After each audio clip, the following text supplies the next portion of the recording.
الحمد لله الذي نزل الفرقان على عبده ليكون للعالمين نذيرا والصلاة والسلام على رسول الله وعلى آله وصحبه أجمعين. هذا يفوتو أو تاريخ نولا دمون دعى وادو دلو سبعين إني وندما صفة قلفين نولا صلى الله عليه وسلم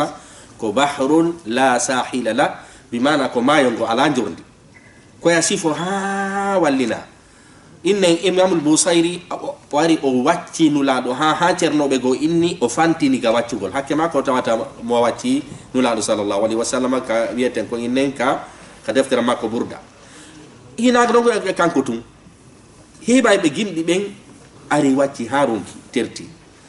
yuɓɓayɓe ko wiyete haalaji labaɗi ɓen joguiɓe hikmaji ɓen ɓen ɗon kadi yewti ha ronki ko ɗum waɗi enen kadi ɗen jokkito batte maɓɓe ɗen haray ko seeɗa wonɗen e yewtude ɗo ko yowdir gurdam nulaɗo sallallahu alaihi wasallam sabu nulaɗo ka daarirɗaɓe o a taway ko on banggue ɗon ɓe ɓuuri jogorade doole woni koko yowodiri fi aduna woni koko yowodiri fi lahara woni koko yowodiri fi piiji ɗin fo sabu haray kamɓe koɓe himɓe teddinaɓe ha alqouranare nden tigiri inni wa innaka la ala khuluqin azim haray nulaɗo nayi jikku moƴƴo hande ko damal hongal jangueten e ko jikkuji nulaɗo sallallahu alaihi wasallam sabu darsu men feƴƴu ɗon ko ɗum sifinoɗen wondema nulaɗo hari no hiɗi golle e gollowo hari ɓe accirta golle maɓɓe ɗen goɗɗo gogo ɗiɗi ka golletenowo fi kala ko kamɓe teddina fi kala ko kamɓe woni lanɗo julɓe ɓen ɓe taweteno e golla e ɓen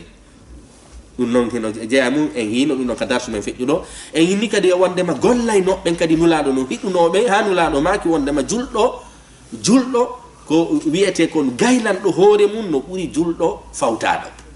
ɗum noon ko ɗum holli sabu si nulaɗo faala en hollude wondema fiyo leyɗe men ɗen kadi hetto ko ɓe wonen yimɓe janggayɓe golla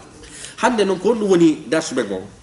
sabu hande darsu mo waɗeten on ɗo ko seeɗani sifoto ɗen kono ko hanuno hara ko muhadara bimana hara ko bayana mo leyreji buy yewtete sabu haray nde toɓɓere ɗo ko toɓɓere yaajude labade en tawa kadi wondema surtout wano leñol men ngol haray toɓɓe buy heno gaaɗi hanuɗen faamude anda wondema dina kan haray no noddi eɗen toɓɓe ɗo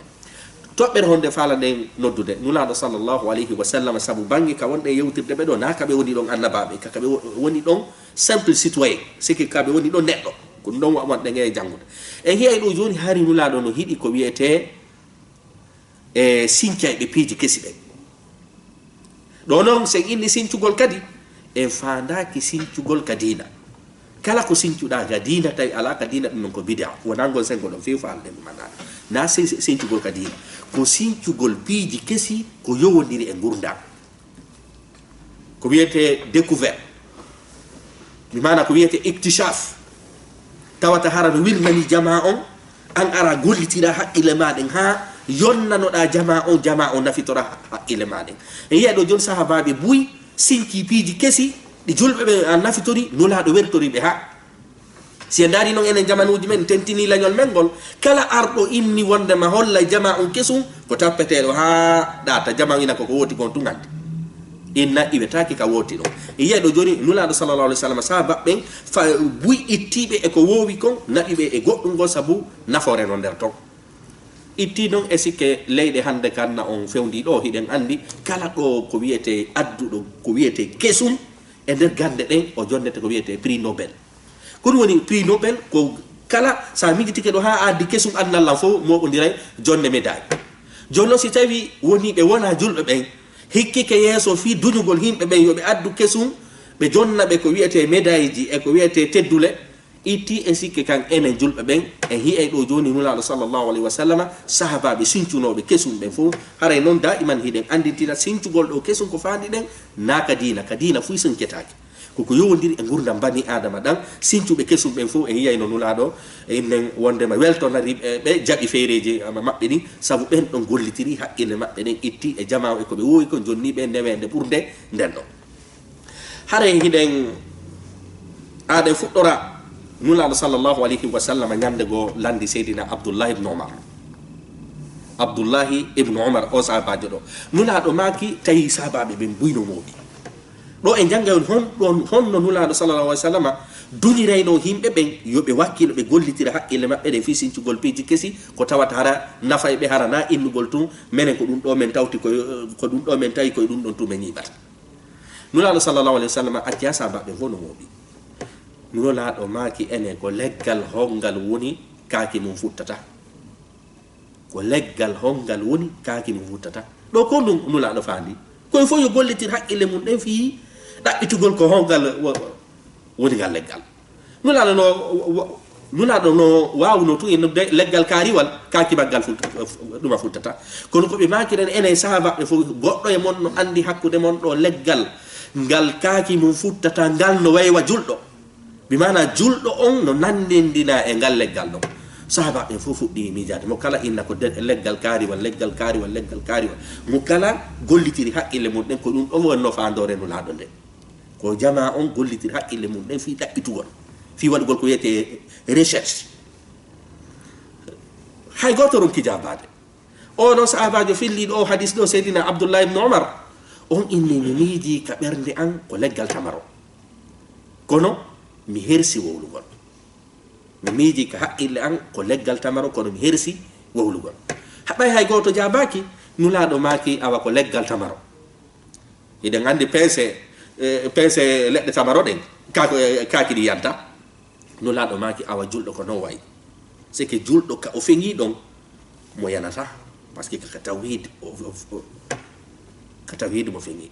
nulaɗo sallllahu alayhi wa sallam ɓay gayni jabade few seydina abdoullah ibne oumar sondi noon baabi mum seydina oumar inni seydina oumar mi faalano jabade nulaɗo minna ko tamaro kono mi hersi ndaren ɗo ko ɓen makko jaabimo saabu ɓen makko kañum kadi ko hiɗunoɓe on yo yimɓe ɓe gollitira qile ɓen maɓɓe ini wallahi abdoullahi sa jaabino nulaɗo ɗon mi weltotono ko mi weltaki ha hande saabu hara min kadi mi ɓingal teddugal ɗon jahama ndi teddugal koye hoore on koye gollitirgol haqqille fi addugol piiji kesi ko yimɓe ɓen nafitoro en innago ndema haykugol ko jogui kon kono noon heeɗintingol kadi haɗaka heeɗintingol kadi addugol piiji kesi haray ko ɗum yiyeten cae goono wallini milliard ji fiyo jaman ar miijita heeɗintina haqqillaji mum ɗin haray noon enen faydi ko hasi kon heeɗinte jamanu en heɓay seeɗaɓe faaleteɓe heeɗintinde kono ara yimɓe ɓe jewdeɓe ha ɓe wontata fen jama o ron kaɓe famude ko ɗum yiyeten enen faydi ko routine tun anduɗen sike koko tawɗen ko ɗum ɗon tun anduɗen e horele saria men on no heewi tew e piiji puusay ɗi neɗɗo fi gollitirgol haqqille mum ɗen ndaren kañum kadi gazwatu badre enen en jangguino sira o gazwatu badre gazwatu badri nulaɗo sallllahu alayhi wa sallam ɓay ɓe nangi capanɗe jeeɗiɗo warama ko honɗum daññande nulaɗo sallllahu alayhi wa sallama holluno jama on ko wiyete honɗum innen ko wiyete al ibtikar e wal ibda non yenete on ibda sincugol hunde fuɗɗugol hunde heeɗintingol hunde hesiɗɗingol hunde nulaɗo sallllahu alayhi wa sallam ɓay heferɓe capanɗe jeeɗiɗo ɓe fof ɓe nangama nulaɗo akkiti woɓɓe goo ittinaal ɓe ay fuy woɓɓe ittina tawi e nder ɓen capanɗe jeeɗiɗo nangaɓe heferɓe goo no toon wawɓe haalaji goo wawɓe haalaji janani nulaɗo maki onon on min piyata on min warata on mi watta on fuy kono jannane men sukaɓe goto e mon be janna sukaɓe sappo haala janani fiino men accitiram ɗum no kono holli ko nulaɗo tigiri sallallah alih w sallam hari no reeni ka woɗɗi hari ɓe gollitira haqqille fi haynagol ka woɗɗi haynagol ngol ka woɗɗi konno saabu si julɓe ɓen wonuno ɗon ɓe nafitorali haala ka ɓeya janggi kan ɓeya no wawno rewde e kan haala ɗon lorriraɓe nulaɗo maki onon on ɓe akkitay on kono goto e men be jannayyi sukaɓe sappo e nder sukaɓe julɓe ɓe nulaɗo innali ɓay wondema alqur'ana on koka arabu tun jippi joni yo hatte ɗo la nulaɗo maki jannaɓe haala janani fiye nafitor kañum kadi on ɗum piide hedditiɗɗen fiye nafitor kañum kadi ko wiyete civilisation ji hedditiɗɗin tawatara julɓe ɓen sino faalaɗi a nafitorde haray daiman hiɓe mari woɓɓe uddayɓe ɗen jolɗe ɗo hiɗen mari kañum kadi ɓay woni ille wondema gazatu uhud gaynama pirede enen en jangguino ɗum ɗon kadi abou soufiana yawno ha nokkure no wiye hamra il asad o faala hiltitanade julɓe ɓen ɓay e humpitike wondema gazatu uhud capanɗe jeeɗiɗo warama ɗon bappa nulaɗo ako ɗon wara piiji ɗin fof abou soufiana yeytita wondema awa onon on waɗi ko wiyete ɗayre sabu hari on pi julɓe ɓe ha hewti ka mulonɓe accituɗon ɓe yawɗo hiltitaneɓe mulonɓe fi ko wiyete dina lalla nulaɗo ɓay humpitike wondema Abou Soufiana en no hiltitade nulaɗo maapi julɓe ɓen heeɓi ko wiyete suhula 7 warama e amen maɓɓe e nulaɗo barbidama nulaɗo ittama ñiire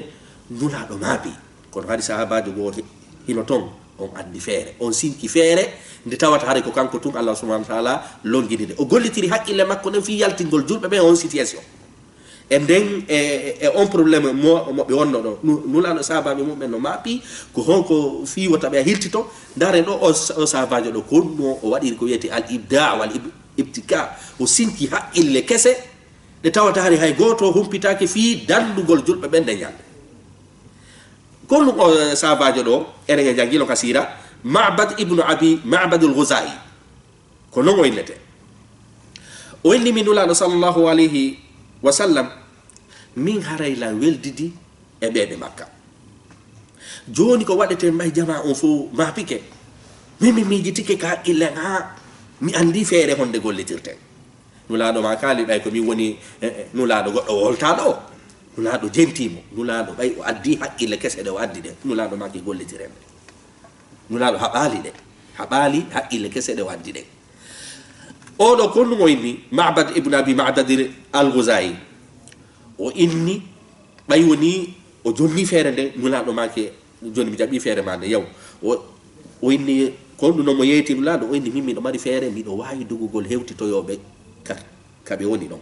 mi yeetoɓe haray himɓe iwi Madina fi argol wallitoma haray ɗon moɗaniɓe moƴƴa non si ɓe hiltitike tun haray fewɗo ni ɗon heɓiti doole sabu haray himɓe iwi Madina fi wallitagol on si ɓe hiltitike tun haray julɓe ɓe folitotoɓe ko feere labaɗo ɓeyano falano mulude julɓe ɓen joni kanko o heɓi jougol on ɗo rôle nulaɗo make komo yaw o yeehi ha noon Hamra il Asad o tawi ɗon Abou Soufiane kañum e yimɓe mum ɓe ɓe faala hirtitade Uhud fi muloygol julɓe ɓen o inni Abou Soufiane o inni onon himɓe ɓe Makka hiɗon andi miɗo laaɓani on ka ɓeni o inni awa ko Madina mi wi Uhud mi wi mi accuɓe ɓe heeɓi aalaji himɓe kadi ari wallitagol ɓe so hiltitike ɗo fenɗoni ɓe monani on par ce que onon o waɗi 9 eme maɓɓe e nder ko o sowonsini ɓe ha Abou Soufiane inni on ɗum ɓay woni enen en waɗi 9 joni tertoɗen ɓe hoote ko kanko o wiyeteɗo ɗo Ma'bad Abi Ma'bad inde wondema al-Ghuzai ko kanko addi ɗe haqqille kese ɗo nulaɗo tawi hiɗe jari gollitirgol nulaɗo gollitiri haqqille makko ɗe ɗum ɗo fof ko alquran an kan enen e wata sifade alquran an ko honde tuma illata en afala yatadabbaruna afala yatafakkaruna afala taqiluna onon ala haqqille onon gollitita haqqille onon taksota onon on ɗaɓɓitata Allah daali qul siru fil ardi fanzuru kayfa kana aqibatu lmukazzibin yahe ndaron mofteji feƴƴuno ɗin batteji maɓɓe ɗin janngo humpito ɗon gollitiron fino wuuri ɗon heɗintiniɗon onon kadi ɗetto pine maɓɓe nafa en ɗen ɗum ɗon fof ɗen yiyata ka nder alquran qul siru fil ard yahe ka leydi ndaron ko wiyete communauté ji feƴƴuno ɗi civilisation ji feƴƴuno ɗin pine feƴƴuno ɗen nafitoron pine maɓɓe ɗen ko tawata lurra dina ko kono si en daari enen hoore meɗen enen en taway e nokkeji ɗin fof haray noon mi fandaki ɗo tun ka dina e nokkeji ɗin fof kala arɗo faala heɗintingol ko wowa ko haray yimɓe ɓe ndettimo gaño haray jama honɗum ɗettima ko wiyete gaño e hoorele sariya men on no duñi moƴƴa noon fii gollitirgol haqqille ɗe sabu si nulaɗo innen e sahabaɓe no wuruno hande hanno ɗe avion je ko naneten piiji fof o technologie fof kamɓe ɓe taweteno e moƴƴinaɓe ɗiɗo piiji kono la hawla wala quwata enen koko moƴƴina wo sorte misal go kañum kadi misal go hiɗen andi ɓe nulaɗo sallllahu alayhi wa sallam ɗettidi aadi e heferɓe Makka ɓen ɓe wallina gueɗe duuɓi sappo ko wiyete ko sulhu al hudaybiya nden ñande nulaɗo ɓay ɓe gayni signudude convention ji ɗi ɓe gayni signudude sariyaji hakkudeji maɓɓe julɓe ɓen e ko wiyete ɓuraysiyankoɓe ɓen ko honɗum nulaɗo noon sallllahu alayhi wa sallam maako noon nulaɗo sallllahu alayhi wa sallam maaki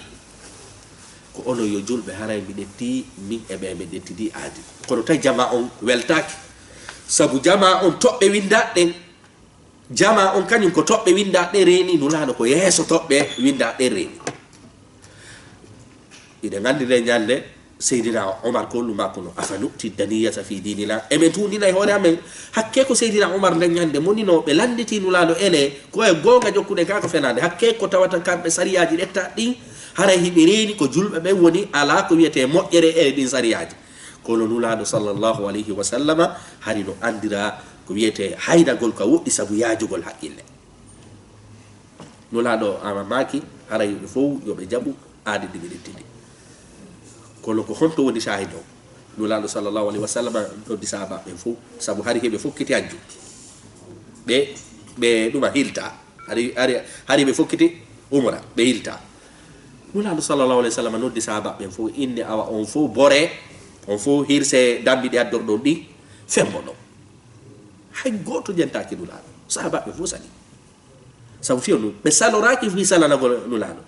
ko ɗum aadiji ɗetta ɗin hakkudeji maɓɓe ɗin woni welali ɓe aadiji ɗettade hakkude ɓuraysankoɓe e julɓe ɓen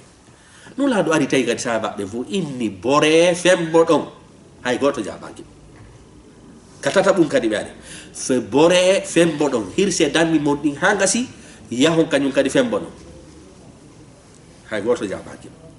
ɗo noon ko ɗum ɗo ko situation sattuɗo ni ya wontudu an e jamama on ara wolanaɓe laabi tati hay goto ron ke jabaɗi ko situation wonɗo sattuɗo kono ndaren ɗo sonna jon konto addi haqqille kese fi régilgol probléme o nene ummu salama nulaɗo naati ka suudu nen yeetoyi nene ummu salama awade ɓe sahabaɓe weltaki par ce que mi inni koyeɓe yawɓe fembo koyeɓe boroɓe fembo laabi tati hay e goto jaɓakino ndaren sonnajo honno addiri haqqille kese nulaɗo jaɓi haqqille ɗen tawi ko ɗen haqqille kadi woni solution tawi ko ɗen haqqille kadi humtata ngal ko wiyete lurral falanongal waɗude hakkude maɓɓe sonnajo ko ɗum inni nene ummu salama nene ummu salama inni nulaɗo tamono ɗum milla mari feere ndari ɗo dikko ɗo ko sonnajo woni addude haqqille mum heeɗintina sahabaɓe fof jabaki nulaɗo kañum kadi monike ko yeytiɓe koɓe jabaki sonnajo on gollitiri haqqille mum ɗen addi haqqille kese nulaɗo gollitiri ɗe nafi nulaɗo ma kali ɓay ko sonnajo ni mi jaɓata haqqille makko nulaɗo ko sonnajo maki ko ɓe ndaari ɓe te o no mari ko wiyete ibda no mari ko wiyete ibtika siki haqqille ɗe no fonctionnude sonnajon inni nulaɗo sa yehi ka sahabaɓe siɗa faala yoɓe waɗu ko waɗɗa kon tawuɗo yeyi an boroɗa femboɗa sa burke toga fembike ɓe fof ɓe jokketa tawuɗo hande kadi nulaɗo inni mi jaɓi ummu salama nulaɗo seeni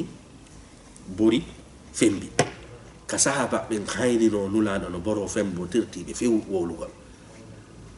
koko ɓe buɓɓodirta fi fembugol ngol kon e boragol ngol ha sahabaɓe go inni wonde ñande a pewni ɓe guwidira ha woɓɓe e maɓɓe barmay mum fi ñentingol nulaɗo saabu argol ha gasa boro nulaɗo tawa wolale hay fuy kamɓe tigui ɓe andi nulaɗo weltaki ko mo jondi ɗen haqqille ɗon kono ene ummu salama heɗintini ɗen haqqille ɗon enen noon heɓde andi faydi sonnajo si tawi woni addana ɓennayi honɗum si babaɓe no woldetta sonnaɓe woli si babaɓe no wolda nulaɗo noon kañum haykatano hay haqqille sonnajo kamɓe ari ɓe hiɗi yo yimɓe ɓen gollitir haqqille maɓɓe ɗen fi addugol pehe maɓɓe ɗen ɗe ndaare siko feere moƴƴunode hari nulaɗo weltoraynode nulaɗo ɗetti ɗo ko wiyete feere ndene ummu salama nden tawi kadi ko nden ɗo woni solution ko nden ɗo woni kadi yaltidiɓe e ngal lorral ɗo ille kañum kadi gasatu muta enen janngulo kadi gueɗe ɗen muta nulaɗo sallallah alih w sallam sehlanoki ɗo nulaɗo halfini gueɗe ɗe zeyd ibnu harisa ɓe maki si oɗo warama jolle jafar si oɗo warama jolle abdoullah ibnu rawaha enen jangguilon ɗon kasira yaha piiroya gasatu muta ɓe nulaɗo lamminno ɓe mayri noon seydina zeyd ibnu harisa kanko laami noon ko kanko jonna hoore ko wiyete yawɓe ɓen on ɗon ko wiyete feƴƴini adoyo feƴƴinde ɓe lammini ɗon kañum kadi ɓeyni nulaɗo wasiyino yo jolle seydina ille jafar seydina jafar kañum kadi feƴƴini ka guere feƴƴiɗi kañum kadi jungo seydina abdoullahi ibnu rawaha ɓen no feƴƴiɗi joni ɓe nulaɗo tato ɓe nulaɗo lamini ɓen fof ɗumannike joni noon ɓen no fof ɓe warama kombo no laamoto hombo hikkoto yeeso hoore julɓe ɓen jama on daari tawi ko seydina khalid ibnul walid goɗɗo jeli ko wiyete drapeau on jonno e seydina khalid ibnul walid ɓeyni ɓe lamminima jaren ɗo kadi seydina khalid ibnul walid ka ɓeeɗo fof ɓe waɗa seydina zaid ibnul haritha seydina jafar jafar ibnu abi talib e seydina abdoullah ibnu rawah ka ɓeeɗo fof warano hari wayiwa so tawi woni ɓe folete woni ndaren ɗo ɓay seydina khalid ibnul walid ari o sinki haqqille kese o change o wayli ko wiyete none no wonano no pirirede fof o change none haqqille no jama o mijon noon seydina khalid ibnul walid ɓay hikkinama yeeso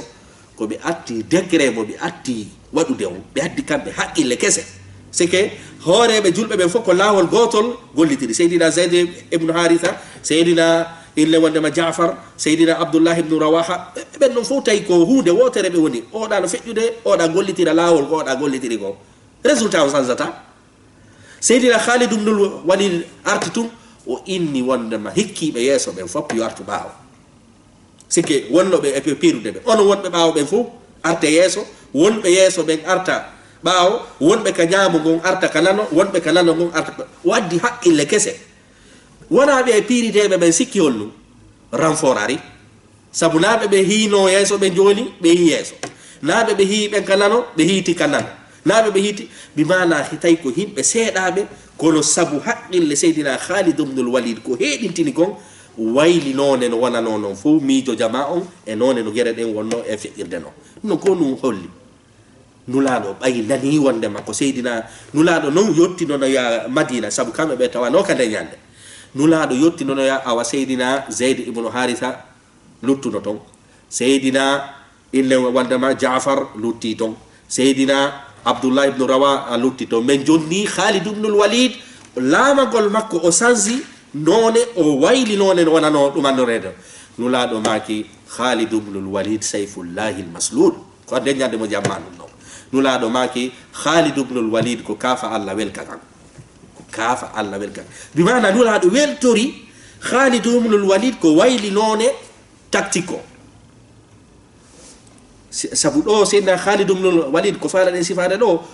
o aru o ittiɓe ko ɓe wowi waɗude kon o addi none goo ko sabu ɗum ɗon ɓe fooliri sabu waylugol none no ɓe andiri non adda none keso goo ko sabu ɗum ɗon ɓe ɗumannori jaka ene andi dina men ka haɓa addugol kesum haray noon ko fandiɗen ɗo addugol kesum koko yowdiri gurdam ɗen duwa heeɗintinde none gurdam men ɗan ɗum ɗon sariya on no noddi e fi mum nulaɗo tigri no noddi fi mum nulaɗo no weltani kañum kadi kala marɗo si waɗi ɗon piiji e ɗuma innen kañum kadi nulaɗo ko ɗum make hadisa mum selluɗo ɓe maki min ko mi nulira ko fi jannugol seke mimi holla e woni ala laawi ɗin onon ɗetto laawi ɗin goltiro hiɗen andi kadi gazatu badri kadi fayi sahabajo goo adduɗo haqqille kese nulaɗo weltori ɗe gollitiri sahabajo hino inne hubab ibnul munzir ɓay woni ɓe fokkiti ko wiyete madina yiɓe fokkiti ko wiyete badre ɓe ari ha ɓe weeri ɗon ene e nokkure o sahabajo inteɗo ɗo hubab ibnul munzir o landi nulaɗo sallallahu alayhi wa sallam o indi ene ko allah inni ya weeru ɗo ka ko haqqille maɗen jonni ya weeru ɗo nulaɗo sallallahu alayhi wa sallam inni na allah ini mi weeru ɗo de ko haqqille an ɗen mi gollitiri miniyen wonu ɗo habboɗen ɓe ɗo piire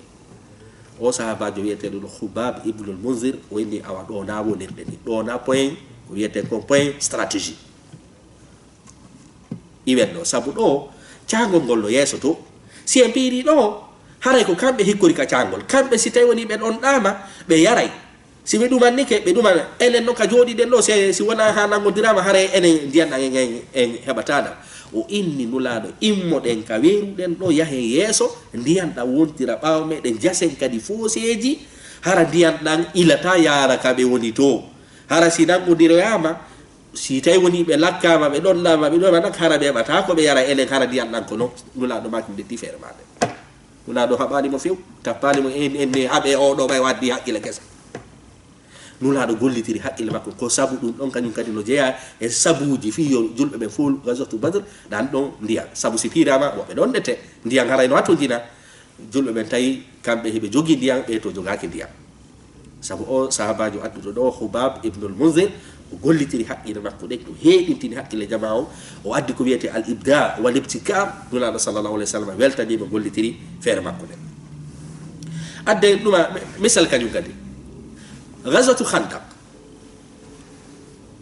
gueɗe foose wongol nulaɗo wannongol mano gazwatu Ahzab ɓay woni ɓeya fof moɓodiri Quraysiyankoɓe e Khatafan e ko wiyete leƴƴi Madina ɗi fop ɓe silmali ɓen fop ɓe fof ɓe woni hunde wotere fi yawgol yawa julɓe ɓen nulaɗo non humpiti ɗum ko honno ɓe jardata ɓe moɓi sahaba ɓen fof ɓeyni ko honno jardete saabu ko yimɓe guluji woni han anɗe mo kala addi haqqille mo kala sahabajo go hino toon o addi haqqille ɗe hay goto e maɓɓe mijanoki o heɗintini ko ɗum wiyete on o sinki haqqille kese o yimɓe nulaɗo weltoriɗo gollitiri ko sabu ɗum ɗon kañum kadi haadi ɓe dadiri ɓe moɓidiri sahaba ɓen fof ɓeyni ko honno gerdirten sabu ɗo ko million ji woni garan sahaba ɓen fof jonni feere hiɗe mari sahabajo ɗum Salman al Farisi iranien jo on inni nulaɗo min miɗo mari feere kamɓe ɓe landimo ɗum ɗo fof ko ɗum holli nulaɗo no wawno en no ɓay komin laami ko ari womi waɗay kono ɓe noddayno himɓe ɓen ɓe ndaara ko mbo mari haqqille woɗɗuɗe ko homɓe mari pehe nafayɗe ɓe gollitira ɗe nulaɗo ko yowodiri e diina kankon ɓe landotanoka ɗum ɗon Seydina Jibril jeppinay tu gollitire wona on bangue ɗon fa Allah janggoɗo saabu on bangue ɗon haray koɓe nulaɗo bangue mo wonɗe yewtude fi muɗum ko bangue kaɓe woni ɗon neɗɗo arana Seydina Jibril woni ɓe yeytade ar ko feere maɓɓe ɓe woni e gollitirde sahabajo illi min komi yiɗo saabu Madina ko kaaƴe Madina ko pelle natirgal ngal ko gotal sike saare Madina nde natirgal ngal ka pelle woni ala ɗon ko nokku goto komi hii koye jasu foseji ɗon jase foseji lugginayi yaajine moƴƴa comme ça si tawi woni ɓe aroyi pucci maɓɓe ɗi wata diwde foseji ɗin ha ɓe naata ka caye meɗen ɓay o gayni addude ɗen haqqille ɗon nulaɗo makki gollitire nde feere Salman al Farisi ɗo yimɓe ɓen jasi foseji ɓeya noon aroyi ronki few pucci maɓɓe ɗi wata diwde ɓe wata diwde ko sabu ɗum ɗon hadi guereɗe laato ɗum ɗon kadi ko ɗum holli Seydina Salman al Farisi o addi haqqille kese o heɗintini haqqille jama o nulaɗo tawi koko nafata nulaɗo gollitiri haqqille makko ɗen daraki e ndenndugol mi wola ma ɗum haray ko menen li nulaɗo ko jokkayno ko haqqille pehe moƴƴe ɗen jokkayno ɗe nden gande noon ɓay ɓe ari darike ka foseji ɓe no hikkori goya sengo julɓe ɓe no hikkori goya sengo joni noon ɓeya falaka howtude piraɗo saabu hiɓe ɗuuɗi ndaren kañum kadi sahabajo kañum kadi ko honɗum sinti haqqille honɗe o addi o heɗintini ko jama on miijilo ko hiɗe mari ɗuma sahabajo noon ne Nu'aym ibnu Mas'ud al Ashja'i Seydina Nu'aym ibnu Mas'ud al Ashja'i oɗo sahabajo tawi mo silmi ɗen ɗon balɗe mo silmi e tawi noon himo andidiri himo weldi e Khatafan leñol gorol Khatafan mo weldidi e Banu Qurayza himo weldidi e ko wiyete Quraysiyankoɓe o silmi ɓen aruɓe haɓugol julɓe ɓen fof andali mo silmi o wiyeteɗo ɗo Nu'aym ibnu Mas'ud al Ashja'i nulaɗo no maapi inde joni en jasi foseji ɗi e hikkori keɗo kono si ɓe yahali fay en soñgoto saabu ñameteji men ɗi lannay joni si ñameteji men ɗi lanni ɓe yahali hara haali son jawlo en ɗi o sahabajo silmuɗo ko neeɓa o wenni min mbiɗo mari feere mbiɗo mari haqqille ɗe mi hayli se gollitiriɗe tum e yalta e o wiyete alhaali woɗɗe situation woɗɗe nulaɗo landimo yo addu haqqille makko ɗen o welli nulaɗo min miɗo andidiri e Khatafan ngol gorol argol ɗon saabu haray ko gori tati ari haɓugol ɗuma julɓe ɓen ɗo ko ɗum ɓe nani guere feddeji gazwatu Ahzab ko Khatafan e Banu Qurayza e ko wiyete Quraysh ɓe rotato o inni miɗo andidiri e ɓeeɗo fof e ɓeeɗo tatto kadi fof andani mi silmi taw joni accu mi yaha mi sowonsira ɓe fof mi yollidira ɓe fof mi naada ko wiyete sikkeji hakkude maɓɓe comme ça si tawi woni ɓe hutodiri tu ɓe fof ɓe hotay haqqille mawla laaɗo ɗulaɗo make koye mo yaw o yeehi o fuɗɗori ko wiyete banu Qurayza o yeehi ka ɓe o inni hiɗon andilan teddini on ka ɓeni o inni onon on andiralan ille janfagol on ka ɓeni o inni banu tawi noon banu Qurayza kañum ko Madina hoɗi o inni banu Qurayza haray ko yo wattan e yila kañum eɓe ɗuma Quraysiyankoɓe dépassé ɓe aray woni ɓe membina guere hakkude mon e Muhammadu si ko onon fooli haray onon o mali kono noon si on foolama kamɓe ɓe ɗetta e pucci maɓɓe ɗi ɓe hoota Makka dey ɓe hoota ka maɓɓe joni noon haray ko onon roddi lambara on par ce que ko onon hoɗiɗi ɗo on tuma o naadi sikke e ko wiyete banu Qurayza jooɗiɗo ko goonga on tuma noon o inni wo wondema haray so yeehi taw to Quraysiyankoɓe fi on piiru joni ko waɗa to landeɓe garanti yoɓe joni ɗon goɗɗum waɗa ɗum ɗon garanti tiguil ɓe illi mi jaɓi haray anga laaɓalime reedu few o yeehi kañum kadi ka Quraysiyankoɓe o inni Quraysiyankoɓe kono hiɗon andi ɗe weldilan laaɓani on reedu ka ɓe illi hi ɓe inni awa on wattanayi yila e banu Qurayza ɓe si ɓe haldidi yon walli garanti so wallini garanti ko ɗum ɓe ɗettata ɓe jolla Muhammad ɓe janfoto o woni hande kadi noon ɓe hiitidoyi tun ɓe anti garanti ɓe yetanokma watta ɓe jantu garanti hande kadi hakkude maɓɓe toon Sonko wi yalti ɓe ɗetti pucci maɓɓe ɗi ɓe wonte ko sabu on ko sabu o sahabajo wiyete o Nu'aym ibnu Mas'ud al-Ashja'i nayi woni julɓe ɓen no e situation a sattuɗo wari o débloqué ɓe wari gollitiri hakkille maɓɓe joni noon ka nder communauté ji men kadi koni hato jinɗen e yimɓe wawɓe débloqude wawɓe fallitugol yimɓe ɓen e canɗe ɗen fof ka ngeygu ka politique ka jandeji ka nokkel ɗin fof ɗe hattojini yimɓe ara ɓe débloqua e duuɓi seeɗaji ɓe duuɓi sappo o ma duuɓi joyi ɗen hattojini yimɓe ara ɓe heeɗintina hakkillaji jama saabu anna on daraki nokku gotu aduna on no wawi wat rewal wonga yawde ma ɗum avion wal joni no an sa darike anda nokku gotu ko ɗon wonana accede ɗen hattojini yimɓe kono enen ko tampini en arɗo heeɗintingol e banggueji ɗin fof mi fandi ilaka ɗiɗa tun da iman ko on ɗon jewdete ha wonta fus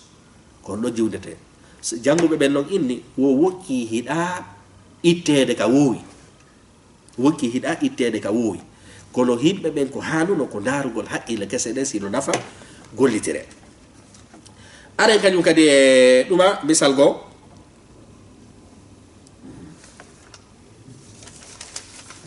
e ɗuma aka landitagol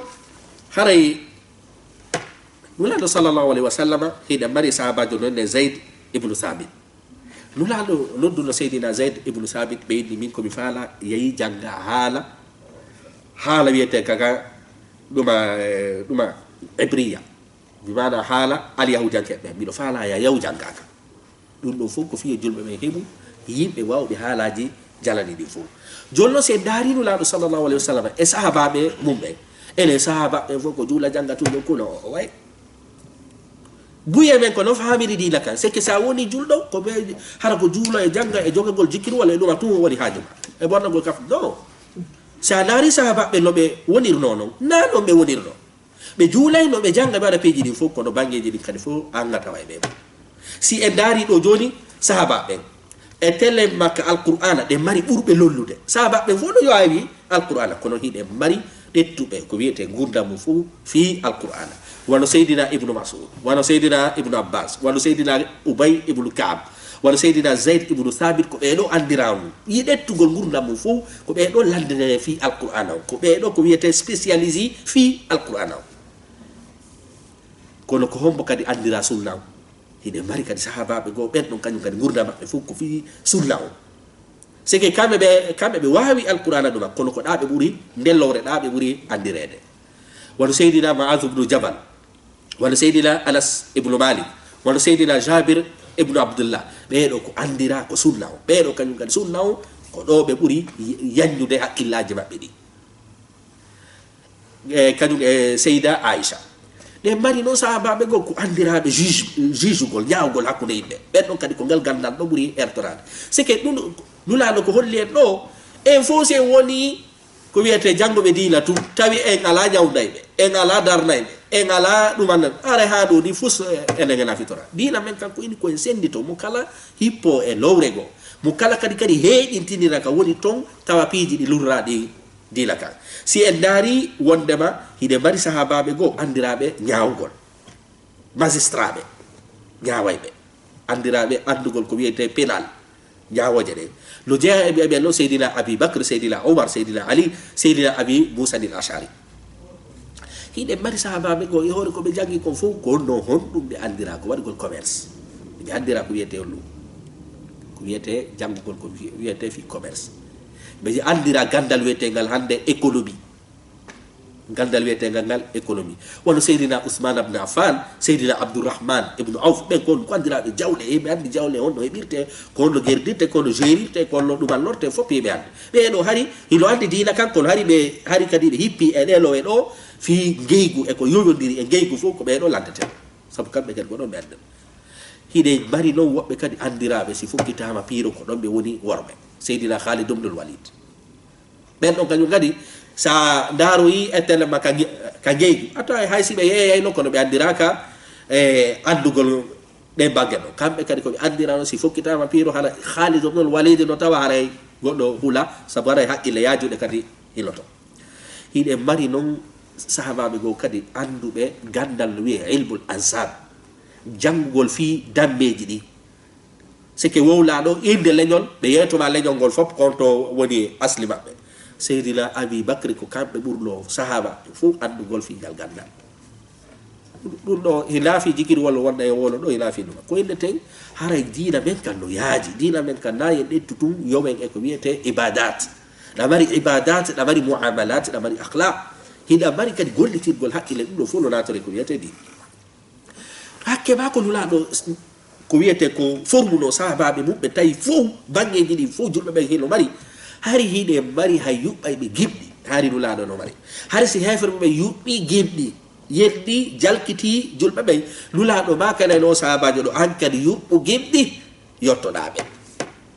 hakke ma ko tawata hari yollu hay yuɓɓayɓe gimɗi hari nulaɗo no mari hakkude sahaba ɓe tawa jande hatto jinɗe fi gimɗi wo hara wawɗo no woodi on ɗon ko hombo ko seydina hassan ebnu sabit ko holɗum faala ɗen ɗuma hewtinde ɗo e ko honɗum addan ɗen ko wiyete oɗo ko wiyete ɗuma darse ko yetagol e nulaɗo haɓali ha hande a jangata e ko wiyete sira nulaɗo on tawa goɗɗo no addi heeɗitiɗi haqqille fi gurdal tata no wondi e woddale jamago nafa jama o babbodira fi haɓugol mo ɗum jeeyaka e ko wiyete ɗum si en daari ɗi duuɓi sakkitoroji ɗa hari ko wiyete dawla umawiya abbasiya e ɗuma hari kala winduɗo deftere tawata wara o addi kesu lanɗo o lulanaymo jollamo ko wiyete kagge e kaalisi iɗen andi allah ka fewdi ɗo joli kollu joni ka allah fewdi ɗo filmu addowo ko wiyete kesu o ɓe jollaymo ɓedday so tawi woni koye physique ɓe jollaymo ɓedday e chimie ɓe jollaymo ɓedday ha joni hiɗe mari ko wiyete nobel fi addugol ɗum joni noon haray ko faala ɗen sekke ko adduye wonno koye addu wonlema diina men kan haɓa heeɗintingol diina men kan noddu fi heeɗintingol haqqillaji ɗi koye mbaru ko jogiɗen kon kono noon kadi nayen sakko innen e iwataka wonɗen ɗo sila ko yowodiri e fi tawhide e fi diina kan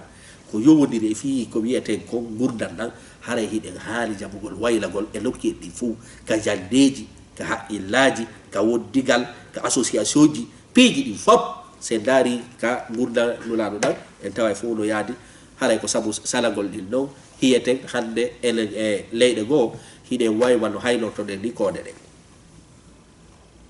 enen e leyɗe goo hino waywa no haynortoɗen ni a koode ɗen na noon fi hiɓe rawni maafe heɓe ñande ko saabu kamɓe ɓe jaɓay heeɗintingol haqqille miijitagol gollitirgol haqqille enen